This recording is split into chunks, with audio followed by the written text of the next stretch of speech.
एक पॉइंट आता है कि what is guardianship in case of Muslim law. मैं आपको सीधा एकदम शॉर्टकट तरीका बताऊंगा जहां से आप आसानी से याद रख सकते हैं। देखिए, गार्जियनशिप की बात करेंगे तो गार्जियन का कॉन्सेप्ट क्या है, गार्जियन किसको कहते हैं, ये पॉइंट जानना बहुत जरूरी है। गार्जियन किसको कहते हैं ये पॉइंट जानना बहुत जरूरी है। तो according to section 4 subsection 2 guardian and wards act 1890, so section 4 subsection 2 guardian and wards act 1890 के बेस पर गार्जियन का जो मतलब बताया गया है वो मैं आपको यहाँ पर शेयर कर रहा हूँ। इसमें डिफाइन कर दिया गया है कि गार्जियन क्या होता है, गार्जियन किसको कहते हैं। तो guardian means a person having the care of the person. So a person having the care of the person. Guardian का मतलब क्या होता है, गार्जियन का मतलब एक व्यक्ति विशेष से होता है। गार्जियन का मतलब एक व्यक्ति विशेष से होता है, गार्जियन का मतलब एक पर्सन से होता है। कैसा पर्सन, वो पर्सन जो किसी दूसरे पर्सन का केयर करता हो।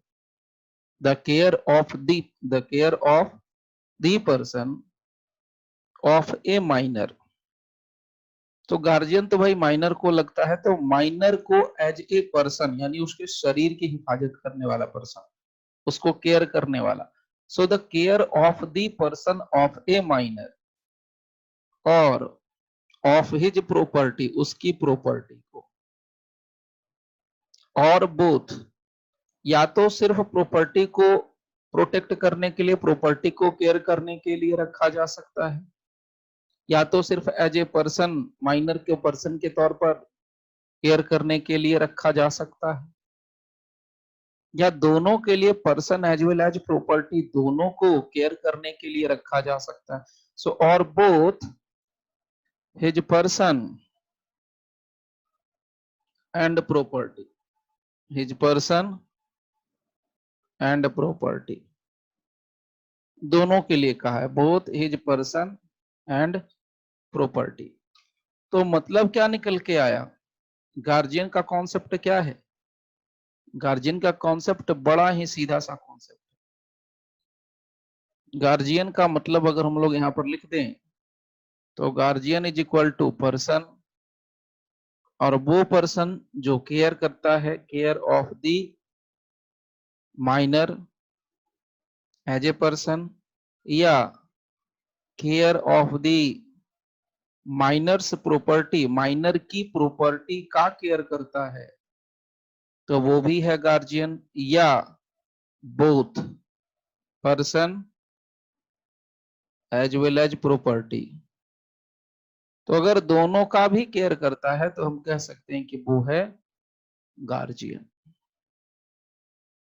ठीक है, तो दोनों के लिए भी गार्जियन। नाउ एक कॉन्सेप्ट आता है कि हम लोगों को ये तो समझ में आ रहा है कि guardian guardian guardian. Now guardian के कॉन्सेप्ट के साथ एक नई बात आती है, एंड दिस इज कि माइनर के लिए गार्जियन चाहिए। अगर माइनर के लिए गार्जियन चाहिए तो what is the definition of minor, minor किसको बोलते हैं, ये भी एक बड़ा इंटरेस्टिंग सा पॉइंट होता है।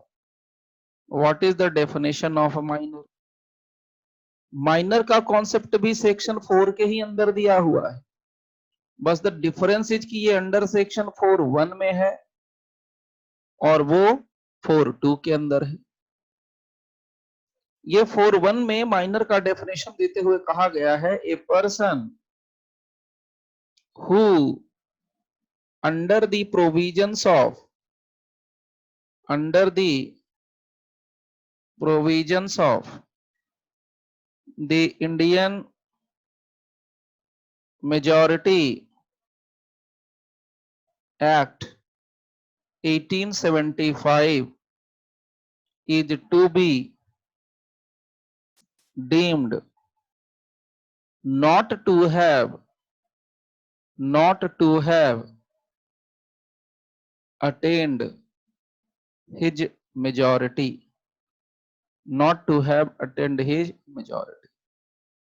So point समझ लेना, माइनर के लिए एक एक्ट ही बना हुआ है, इस एक्ट का नाम है इंडियन मेजॉरिटी एक्ट 1875। मुस्लिम लॉ के अंदर इस इंडियन मेजॉरिटी एक्ट का एप्लीकेशन नहीं होता है as far as marriage is concern. तो जहां मैरिज का कॉन्सेप्ट होता है वहां पर। नाउ एक बात यहां पर समझ लेना, यहां पर हम लोग सिर्फ बात कर रहे हैं कि माइनर का गार्जियन चाहिए। किसका? माइनर का। तो माइनर का डेफिनेशन क्या होगा? माइनर के लिए एज वही होगी जो 18 साल से कम की उम्र रखता है, वो माइनर है। लेकिन गार्जियन का डेफिनेशन क्या होगा? What is the definition? उसके लिए एज लिमिट क्या होगी? Anybody can share? क्या लिमिट होती है गार्जियन के लिए? 21। हेलो का हो रहा? हाँ जी, 21 ईयर्स। 21 ईयर्स, बिल्कुल ठीक। नाउ बड़ी अच्छी बात है 21। तो गार्जियन के लिए तो समझ में आ गया कि 21 है, और माइनर के लिए 18 ईयर्स है। तो यहां पर हम मुस्लिम लॉ की बात करें तो मुस्लिम लॉ में गार्जियन का कॉन्सेप्ट क्या होता है? ये जो एक्ट के हिसाब से हम लोगों ने डिस्कस किया कि एक्ट के हिसाब से गार्जियन इसको बोलते हैं, गार्जियन उसको बोलते हैं, ये मतलब डेफिनेशन होगा, ये एज लिमिट होगी, ये सब एक्ट के हिसाब से हम लोगों ने डिस्कस किया। Now the point here is कि अगर हम लोग बात करें मुस्लिम लॉ के हिसाब से, जस्ट अ सेकंड, एक सेकंड,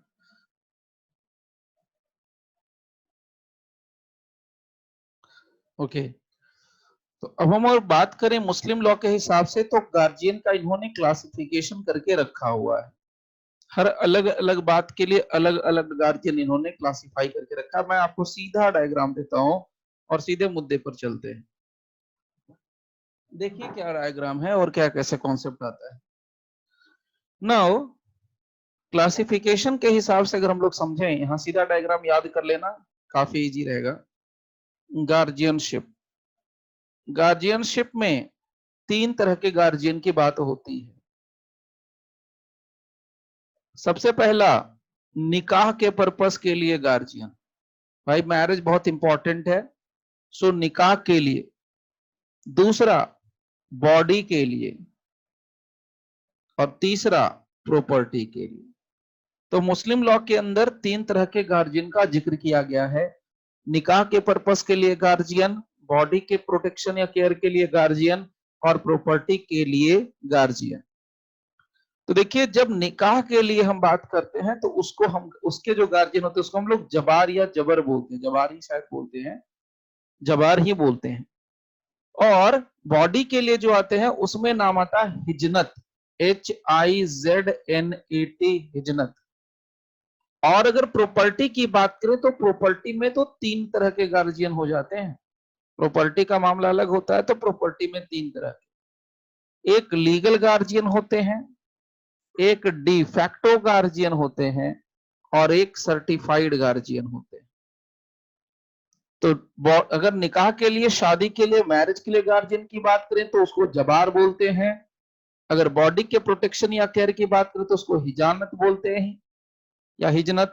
और प्रॉपर्टी के लिए जो हुआ तो उसमें लीगल, डिफेक्टो और सर्टिफाइड। अब पहले बात करते हैं हिजनत की। हिजनत में सुन्नी लॉ का कॉन्सेप्ट लेते हैं। अपने यहाँ सुन्नी लॉ है, और सुन्नी लॉ ज्यादा चलता है क्योंकि हमारे यहाँ सुन्नियों की आबादी सबसे ज्यादा है, या पूरे वर्ल्ड में कह सकते हैं आबादी है, और इंडियन लॉ का कंटेक्स्ट जो है उसी से रिलेटेड है। देखिए, सुन्नी लॉ के हिसाब से अगर हम हिजनत की बात करें, हिजनत कहने का मतलब है कि जो शरीर की बात करता है, बॉडी की बात करता है, फिजिक की बात करता है। तो सुन्नी लॉ के अंदर दो चीजें आती हैं। पहली बात कि अगर लड़का है और उस लड़के की उम्र लेस देन 7 इयर्स है, अगर कोई लड़का है और उसकी उम्र 7 साल से कम है तो, और अगर लड़की है या डॉटर है और उसकी उम्र प्यूबर्टी से पहले की है तो, यानी यंग नहीं हुई है, प्यूबर्टी नहीं आई, तब के पहले की बात हो रही है, सो बिफोर प्यूबर्टी। उसी तरीके से यहां पर देखें तो इसमें कौन कौन से लोग आते हैं, कौन कौन से लोग गार्जियन बन सकते हैं, वो बात करेंगे। उसी तरीके से सन है और अगर मोर देन 7 इयर्स का हो चुका है तो क्या होगा। सो अगर मोर देन 7 इयर्स का कॉन्सेप्ट है तो, और डॉटर्स के मामले में अगर अनमैरिड है तो, यानी कहने का मतलब ये हो गया कि कोई लड़की जिसका शादी या निकाह या मैरिज नहीं हुआ है और वो सुन्नी लॉ के अंदर आती है, सुन्नी स्कूल के अंदर आती है, तो उसका गार्जियन कौन होगा हिजनत के लिए। अगर कोई लड़का जिसकी उम्र 7 साल से ऊपर की हो गई है तो उसके लिए क्या है हिजनत में, यानी उसका हिजनत में कौन कौन आ सकता है। उसी तरीके से अगर कोई लड़का जिसकी उम्र 7 साल से कम है तो उसके लिए हिजरत में कौन होगा। अगर डॉटर है जो कि अभी तक प्यूबर्टी की एज में भी नहीं आई है, उसके लिए कौन होगा। तो देखो यहां पर मैं सीधे इसकी बात पहले करूंगा। तो यहां पर देखते हैं son less than 7 years, daughter before attaining puberty. तो 3 गार्जियन यहां पर होते हैं। सबसे पहला मदर, माँ, दूसरा फीमेल रिलेटिव, मासी हो गई और कोई जो रिलेशन में है फीमेल वो, और तीसरा मेल रिलेटिव। तो सबसे पहले माँ होती है, उसके बाद कोई फीमेल रिलेटिव होती है, उसके बाद फीमेल के बाद मेल रिलेटिव्स होते हैं। अगर लड़के की उम्र, बेटे की उम्र 60 साल से अधिक है और लड़की भी प्यूबर्टी का एज अटेन कर ली है तो उस कंडीशन में पहले उसके जो गार्जियन होगा वो father and after that others, पहले father and after that others. Others की बात करेंगे तो अदर्स में 2 हो सकते हैं, अदर्स में अदर मेल हो सकते हैं या कोई दूसरा गार्जियन जिसको कि कोर्ट अपॉइंट करके देता है। तो ये देखो एकदम सीधा सा डायग्राम है। अगर इस डायग्राम को अपने माइंड में स्कैन करके डाल लिया, आपको गार्जियनशिप में दिक्कत नहीं होनी। 3 तरह का गार्जियन, निकाह के लिए, बॉडी के लिए, प्रॉपर्टी के लिए। जबार, हिजनत और प्रॉपर्टी। हिजनत सुन्नी लॉ के अंदर डिस्कस करना है, 7 साल से कम, 7 साल से ज्यादा। 7 साल से कम मदर, मदर की रिलेटिव यानी फीमेल रिलेटिव और मेल रिलेटिव। 7 साल से अधिक फादर या अदर, अदर में अदर मेल और बाई कोर्ट। तो ये होते हैं यहां पर। नाउ अब एक और कॉन्सेप्ट आता है, वो मैं आपको थोड़ा शेयर कर देता हूं। कहता है वो कौन कौन से सिचुएशंस हैं जहां पर मदर गार्जियन नहीं होती है।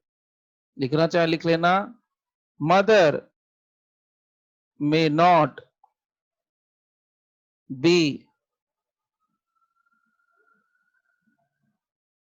गार्जियन। तो सबसे पहला सिचुएशन है अगर फादर ने मदर को डिवोर्स दे दिया या वो दूसरे किसी आदमी के साथ शादी कर लेती है तो ही मदर बच्चे की गार्जियन नहीं होती है। So if father has given divorce to her, और दूसरा concept if she marriage with a second husband, अगर सेकेंड हस्बैंड से मैरिज कर लेती है तो की बात होती है। अच्छा, अब यहां पर एक और मैंने आप लोगों को कॉन्सेप्ट बताया कि मदर के अलावे female relative then male relative. तो आप में से हो सकता है बहुत से लोगों को लगे कि ये मेल रिलेटिव कौन होते हैं, फीमेल रिलेटिव कौन होते हैं। तो मैं एक छोटी सी लिस्ट आप लोगों को दे देता हूं मेल और फीमेल रिलेटिव की। जब मदर नहीं है तो दूसरी फीमेल रिलेटिव कौन हो सकती है, तो फीमेल रिलेटिव। और फीमेल रिलेटिव का रोल कब होता है, 7 साल से पहले या 7 साल से बाद? 7 years से पहले। Less than 7 years. 7 साल के पहले। तो देखिए इसमें सबसे पहले फीमेल रिलेटिव में जिक्र होता है मदर्स मदर यानी नानी का, मदर्स मदर। उसके बाद फादर्स मदर यानी दादी का, फादर्स मदर।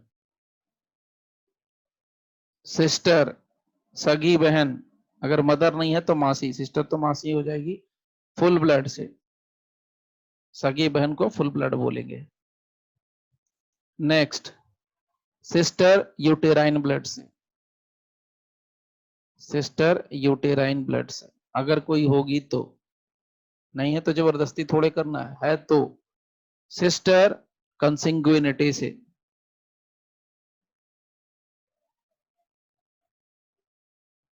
कंसिंग्युइनिटी से। इसके अलावा इसी में कंटिन्यू करेंगे, सिस्टर की डॉटर, सिस्टर्स डॉटर।